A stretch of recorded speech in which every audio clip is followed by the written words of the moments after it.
Hello guys, welcome to our channel. నేను మీ anchor Teja. ప్రస్తుతం మనతో పాటు సీనియర్ జర్నలిస్ట్ తాము బాలాజీ గారు ఉన్నారు. నమస్తే సార్. సో లిక్కర్ స్కామ్ కేసులో అరెస్ట్ అయిన కేజ్రీవాల్ ప్రస్తుతం అతనికి ఆరోగ్య పరిస్థితి బాగాలేదు, బ్రెయిన్ స్ట్రోక్ వచ్చింది, కోమాలోకి వెళ్ళారంటూ కూడా వార్తలు వస్తున్నాయి. ఇప్పుడు అతని పరిస్థితి ఎలా ఉంది, అతను ఎక్కడున్నారు? కేజ్రీవాల్ కోమాలోకి వెళ్ళిపోయాడు, ఆయనకి బ్రెయిన్ స్ట్రోక్ వచ్చింది అన్న ఒక వార్త విపరీతంగా వైరల్ అవుతుంది నిన్నటి నుంచి, ఈవినింగ్ నుంచి. ఎందుకు ఈ వార్త వైరల్ అవుతుంది? నిజంగా కోమాలోకి వెళ్ళాడా? నిజంగా ఆయనకి బ్రెయిన్ స్ట్రోక్ వచ్చిందా? ఇప్పటివరకు అయితే కోమాలోకి వెళ్ళలేదు, బ్రెయిన్ స్ట్రోక్ రాలేదు. కానీ వెళ్ళే కండిషన్ ఉంది అని ఢిల్లీలో ఆమ్ ఆద్మీ పార్టీకి సంబంధించిన మినిస్టర్ అతిషి, ఆమె స్పోక్స్ పర్సన్, ఆమె నిన్న చాలా సివియర్ ఆరోపణలు చేసింది.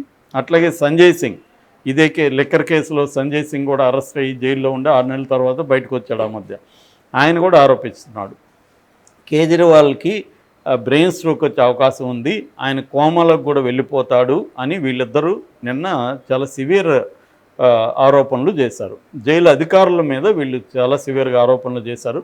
అదేంటంటే ఈయన దాదాపు 8.5 కేజీ తగ్గాడు జైలుకి వెళ్ళినాక. ఆయన మామూలుగా అయితే మార్చి 21న అరెస్ట్ అయ్యాడు. ఆ తర్వాత ఈడీ కస్టడీలో కొద్ది కాలం ఉన్నాడు. ఏప్రిల్ 1న జైలుకి వెళ్ళాడు ఆయన. మధ్యలో ఆయనకు ఒక 21 డేస్ ఇంటీరియం బెయిల్ కూడా దొరికింది. మళ్ళీ జూన్ 2న జైలుకి వెళ్ళాడు. సో ఈ ఓవరాల్ జైలు పీరియడ్లో ఆయన విపరీతంగా తగ్గిపోయాడు. 8.5 కేజీలు ఆయన తగ్గిపోయాడు. ఆయనకు ఆల్రెడీ డయాబెటీస్, బీపీ ఉన్నాయి కాబట్టి ఆయన ఈ స్థాయిలో సడన్గా తగ్గిపోవడం వల్ల బ్రెయిన్ స్ట్రోక్ వస్తుంది, ఆయన కోమాలోకి బ్రెయిన్ స్ట్రోక్ సివియర్గా వస్తే కోమాలోకి వెళ్తారు ఖచ్చితంగా అనేది వీళ్ళిద్దరూ ఆరోపిస్తున్నారు. అయితే ఈ ఆరోపణల్ని జైలు అధికారులు ఖండించారు. జైలు అధికారులు ఢిల్లీ హోంశాఖకి ఒక నివేదిక కూడా సబ్మిట్ చేశారు. అందులో వాళ్ళు ఏం చెప్పారంటే, కేజ్రీవాల్ మా జైలుకి వచ్చినప్పుడు ఏప్రిల్ 1న వచ్చాడు జైలుకి, వచ్చినప్పుడు ఆయన వెయిట్ 65 కేజీలు. ఆ తర్వాత ఆయన మళ్ళీ 66కి పెరిగాడు, యాక్చువల్గా 1 కేజీ పెరిగాడు. అయితే ఆయన 21 రోజులు బయటికి వెళ్ళి మళ్ళీ లోపలికి వచ్చినప్పుడు జూన్ 2న లోపలికి వచ్చాడు కదా, అప్పుడు వెయిట్ చెక్ చేస్తే 63.5 కేజీలు ఉన్నాడు ఆయన. ఆ తర్వాత జూలై 14లో మేము మళ్ళీ వెయిట్ చెక్ చేసాము. వెయిట్ చెక్ చేస్తే 61.5 ఉన్నాడు. అంటే జూన్ 2 వచ్చినప్పుడు 63.5, జూలై 14కి 61.5, 2 కేజీలు తగ్గాడు. సో ఓవరాల్గా జైల్లో ఆయన తగ్గింది 2 కేజీలే. కానీ వీళ్ళు 8.5 కేజీ అని చెప్తున్నారు. ఇది అబద్ధము అనేది వీళ్ళు ఇచ్చారు. రెండవది, కోర్టు చెప్పిన దాన్ని బట్టి AIIMS, all India institute of medical sciences ఢిల్లీలో ప్రెస్టీజియస్ హాస్పిటల్, సో వాళ్ళు ఒక డాక్టర్ల బృందం ఈ నిరంతరం పర్యవేక్షిస్తూ ఉంది. అట్లాగే జైల్లో కూడా రోజు డాక్టర్ల బృందం ఆయనకి వెళ్ళి వైద్యం చేస్తున్నారు. సో మానిటరింగ్ చేస్తున్నారు. ఆయనకి ఇంటి నుంచి ఫుడ్ వస్తుంది, 3 పూట్ల ఇంటి నుంచి ఫుడ్ వస్తుంది. బట్ ఆయన ఫుడ్ని మొత్తం తినకుండా చాలా వరకు రిజెక్ట్ చేస్తున్నాడు. సో ఆయన కావాలనే ఇవన్నీ చేసి తన ఆరోగ్యం బాగాలేదని చెప్పించుకొని బయటికి వెళ్ళడానికి మా జైలు అధికారులని బదనాం చేస్తున్నారు తప్ప నిజంగా మా వైపు నుంచి ఎటువంటి తప్పు లేదు, మేము కరెక్ట్గా రూల్ ప్రకారం వెళ్తున్నాము, ఆయన పట్ల ఎటువంటి వివక్షత మేము చూపించట్లేదు, సుప్రీంకోర్టు గైడ్లైన్స్ని మేము 100% ఫాలో అవుతున్నాము అనేది వాళ్ళు చెప్పారు. దానికి అతీషి వాళ్ళు ఏం చెప్తున్నారంటే, వీళ్ళు మామూలుగా ఒక ఖైదీ మెడికల్ రిపోర్ట్ అనేది బయటికి రాకూడదు, కానీ వీళ్ళు పదే పదే ఆయన మెడికల్ రిపోర్ట్ని బయటికి తీసుకొస్తున్నారు. సో మోడీ గవర్నమెంట్ ప్లాన్ ఏంటంటే ఈయన్ని జైల్లోనే ఉంచి చంపేయాలి ఇండైరెక్ట్గా అనేది వీళ్ళ ప్లాను. ఆ ప్లాన్ ప్రకారమే వీళ్ళు వెళ్తున్నారు. అందుకే మాకు ఆయన ఆరోగ్యం పైన చాలా భయం వేస్తుంది అనేది మాట్లాడారు. అయితే ఈయనకి ఇంకా ఒక దాంట్లో బెయిల్ వచ్చింది. యాక్చువల్గా ఈడీ కేసులో సుప్రీంకోర్టు బెయిల్ ఇచ్చింది, ఇంటీరియం బెయిల్ ఇచ్చింది ఇప్పుడు లేటెస్ట్గా. కానీ సిబిఐ కేసులో ఇవ్వలేదు. ఆ ప్రొసీజర్ ఇంకా లేట్ అయ్యేటుంది.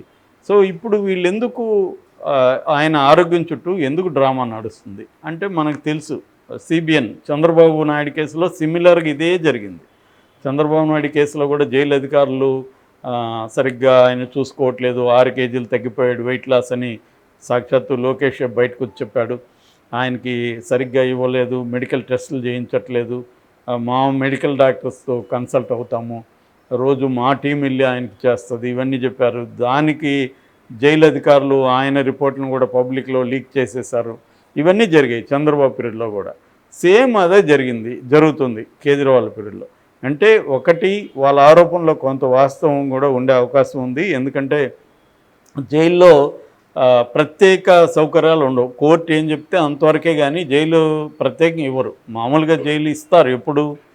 ఇప్పుడు నేను వెళ్ళాను అనుకో జైలుకి, నా దగ్గర డబ్బులు ఉందనుకో, నేను అందరికీ డబ్బులు ఇచ్చేస్తే అక్కడ వార్డర్లకి, అక్కడ ఉన్న సూపరింటెండెంట్, డిప్యూటీ సూపరింటెండెంట్ వీళ్ళందరికీ ఇచ్చాను అనుకో, నాకు మ్యాక్సిమం సౌకర్యాలు వస్తాయి. ఇప్పుడు మా ఫ్రెండ్ ఆ మధ్య సెంట్రల్ జైలు బెంగళూరులో ఉండి 3 నెలలు ఉండొచ్చాడు. అతను చెప్పేది ఏంటంటే 70% ప్రిజనర్స్ డ్రగ్స్ వాడుతున్నారంట జైల్లో. డ్రగ్స్ ఎక్కడి నుంచి వస్తుంది అంటే వీళ్ళే సప్లై చేస్తున్నారు. అదొక పెద్ద వ్యాపారం. ఈవెన్ పావురాళ్ళు ద్వారా కూడా డ్రగ్స్ తెప్పిస్తున్నారంట. కొన్ని పావురాలు పెంచుతున్నారు గార్డులు. ఈ పావురం బయటికి వెళ్తుంది ఒక ప్లేస్కి, అక్కడ డ్రగ్ దానికి కడతారు. డ్రగ్ అంటే చిన్నవే కదా క్వాంటిటీ, కడితే ఆ పావురం మళ్ళీ ఇక్కడికి తీసుకొస్తే దీన్ని వీళ్ళు ఒప్పుకుని డిస్ట్రిబ్యూట్ చేస్తారు.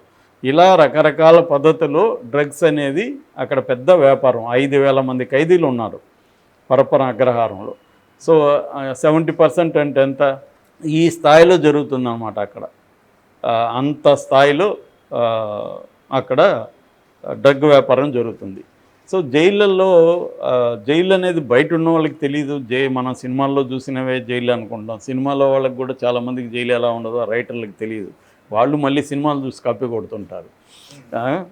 అనుభవించిన వాళ్ళే జైల్లో కొంతకాలం ఉన్న వాళ్ళే చేస్తుంది. నేను 8 months ఉన్నా. నా జైలు వేరే. అదేంటంటే డిస్ట్రిక్ట్ జైలు చిన్నది, పైగా అది ఎప్పుడు పాతకాలం. అప్పుడే అనేకం డబ్బులు ఇస్తే అన్నీ జరిగేది. నాకు తెలిసి ఒక అతను ముందు కూడా తెప్పించుకునేవాడు జైలుకి. బయట వాళ్ళ గార్డులు వాళ్ళ ఇంట్లో వండి ఫుడ్డు చికెన్ మటన్ తెచ్చిచ్చేవాళ్ళు.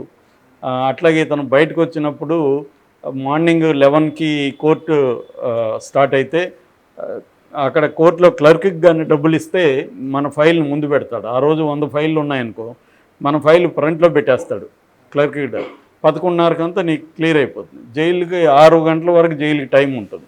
ఈ లోపల వీళ్ళు ఎస్కార్ట్ పోలీసులకు కానీ డబ్బులు ఇస్తే వీళ్ళకి నచ్చిన ప్లేస్కి మనల్ని తీసుకెళ్తాడు.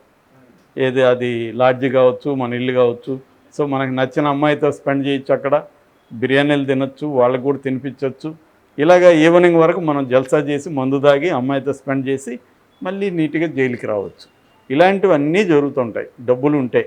డబ్బులతో పని కానిది ఏమి ఉండదు. కానీ సెలబ్రిటీ విషయంలో డబ్బులతో పని కాదు. ఎందుకంటే ఇప్పుడు స్ట్రిక్ట్గా మోడీ గవర్నమెంట్ వాచ్ చేస్తుంటుంది అక్కడ. అదే కవితకు నాకు తెలిసి చాలా వరకు డబ్బుతో పని అయ్యే అవకాశం ఉంది. ఎందుకంటే కవిత మీద అంత సీరియస్ వాచ్ లేదు కాబట్టి కవిత డబ్బులు ఇస్తే కవితకి అక్కడ సౌకర్యాలకైతే మ్యాక్సిమం జరుగుతుండొచ్చు. అంటే మంచి ఫుడ్డు, అక్కడ సౌకర్యాలు, ఆమెకు ఒక 2 అసిస్టెంట్లు, వాళ్ళు ఈమె బట్టలు ఉతికించడం దగ్గర నుంచి ఈమె ఫుడ్ తెచ్చి పెట్టడం దగ్గర వరకు అన్ని సౌకర్యాలు ఉండొచ్చు. ఒక్కోసారి ఇంకొకటి పద్ధతి ఏంటంటే నాకు ఆరోగ్యం బాగాలేదని హాస్పిటల్లో చేరడం. జైల్లోని హాస్పిటల్ ఉంటుంది కదా, అక్కడైతే మంచి బెడ్ ఉంటుంది, కాట్ ఉంటుంది. ఇంకా ఒక్కోసారి ఏసీ కూడా అవసరమైతే ఏసీ పెట్టుకోవచ్చు. మంచి మిల్కు, బ్రెడ్డు, ఫ్రూట్స్ ఇవన్నీ కూడా తినచ్చు. సో ఇటువంటి సౌకర్యాలు కూడా మనకు డబ్బులతో పనులు అవుతాయి. కానీ కేజ్రీవాల్ లాంటి వాళ్ళకి డబ్బులతో పనులు కావు. ఎందుకు, అతని మీద నిఘా ఉంటుంది కాబట్టి. సో అందువల్ల వాళ్ళు ఎక్కువ కాలం లేకుండా చూసుకోవడానికి ఆరోగ్యాన్ని ఒక ఇష్యూగా చంద్రబాబుకి ఎలా చేశారో కేజ్రీవాల్ కూడా అలాగే వీళ్ళు చేస్తున్నారు. అంతేగాని నాకు తెలిసి ఆయన కోమలకి అయితే వెళ్ళే ప్రసక్తి ఉండకపోవచ్చు. ఎందుకంటే ఎయిమ్స్ బృందం ఆయన్ని మానిటర్ చేస్తుంది. కానీ ఆయన కూడా ఏంటంటే కావాలని సరిగ్గా తినకుండా వెయిట్ లాస్ తెచ్చుకున్నట్టుగా అర్థమవుతుంది. ఎందుకంటే ఆయన కూడా చాలా తెలివైనవాడు కేజ్రీవాల్, మోడీని మించినవాడు చాలా విషయాల్లో. ఆయనకి ఎలా డీల్ చేయాలి ఏంటి మొత్తం తెలుసు. కాబట్టి ఆయన కూడా కొంత తినకుండా వెయిట్ లాస్ వచ్చి దీన్నంతా ఒక గోల చేసి దేశవ్యాప్తంగా, ప్రపంచవ్యాప్తంగా ఆల్రెడీ ప్రపంచంలో అనేక సంస్థలు, కొన్ని దేశాలు కూడా ఖండించాయి కేజ్రీవాల్ని అరెస్ట్ని. అదైతే వాస్తవమే. ఎందుకంటే కావాలనే ఎలక్షన్ ముందు కేజ్రీవాల్ని బీజేపీ ప్రభుత్వం లోపలేసింది, దాంట్లో డౌట్ లేదు. అందువల్ల ఎవరి స్ట్రాటజీలు ఇక్కడ వాళ్ళకు ఉన్నాయి. దేన్ని మనం ఇది కరెక్టా కాదంటే చెప్పలేము. ఎందుకంటే కేజ్రీవాల్ని అరెస్ట్ చేయడం అన్యాయం అనేది వాళ్ళ అభిప్రాయం. దానివల్ల కేజ్రీవాల్ త్వరగా బయటికి పోవాలంటే ఒక నెరేటివ్ క్రియేట్ చేయాలి. ఈయనకు ఆరోగ్యం బాగాలేదు, ఈయన కోమలకి వెళ్ళిపోతాడు, సో కేజ్రీవాల్ని జైల్లోనే అప్పుడు కూడా ఇక్కడ నమ్మారు కదా చంద్రబాబుని జగన్ జైల్లోనే చంపించేస్తాడంట అంటే జనం నమ్మారు. దానివల్ల సింపతి వచ్చింది.